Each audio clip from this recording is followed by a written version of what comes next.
Long, long ago, in a land called Haran, there lived a man named Abram.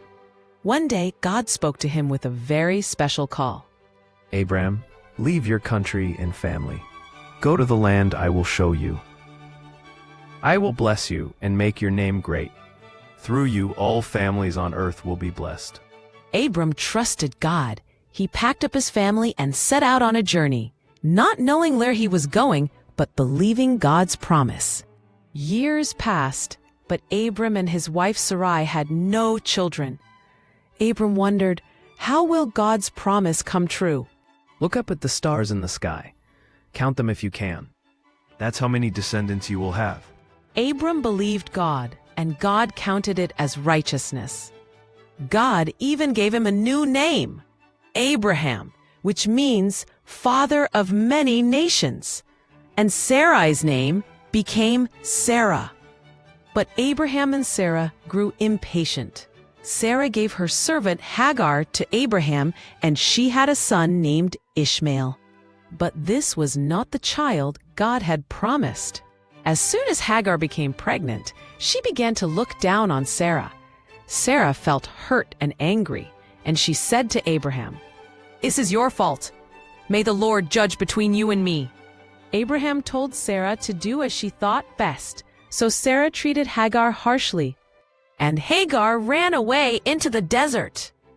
Hagar, servant of Sarah, where have you come from, and where are you going? I am running away from my mistress Sarah. Go back to her and submit to her. Do not be afraid, for I will bless your son.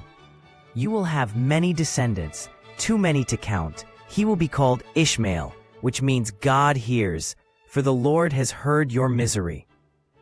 Hagar believed the angel, and she returned.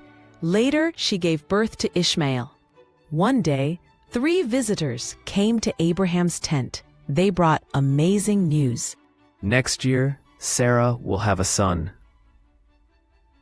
How can I have a baby at my age? But nothing is too hard for God. Just as he promised, Sarah gave birth to a baby boy named Isaac, which means laughter. When Isaac grew and was weaned, Abraham held a great feast. But Sarah saw Ishmael, the son of Hagar, mocking little Isaac. Sarah was upset and said to Abraham, "Send that slave woman and her son away. Ishmael will never share in the inheritance with my son Isaac." Abraham felt troubled because Ishmael was also his son. But God spoke to Abraham. Do not be distressed about the boy and your servant. Listen to Sarah, for it is through Isaac that your offspring will be reckoned. But I will also make the son of the servant into a nation, because he is your child too. Early the next morning, Abraham gave Hagar and Ishmael food and water and sent them away. They wandered in the desert until the water was gone. Hagar placed Ishmael under a bush and began to weep, saying, "I cannot watch the boy die." Hagar, do not be afraid. God has heard the boy crying. Lift him up, take his hand, for I will make him into a great nation. And God opened Hagar's eyes, and she saw a well of water. She gave Ishmael a drink, and they lived in the desert. Ishmael grew strong, and God kept his promise. He became the father of a great people.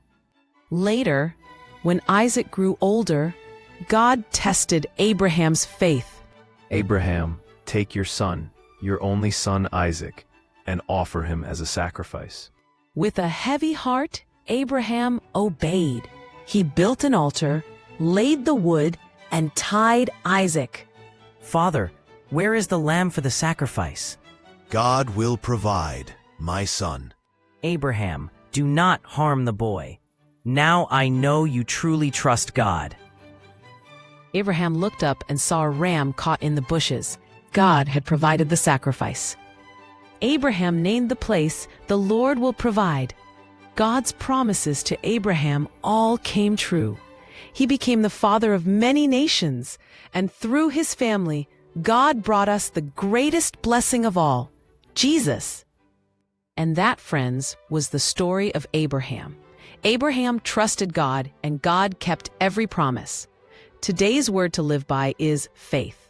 Just like Abraham, we can trust God even when we don't see the whole picture. Thank you for joining us today at God's Lilies. We can't wait to see you next time for another wonderful story from God's Word. Bye, friends, and may God bless you.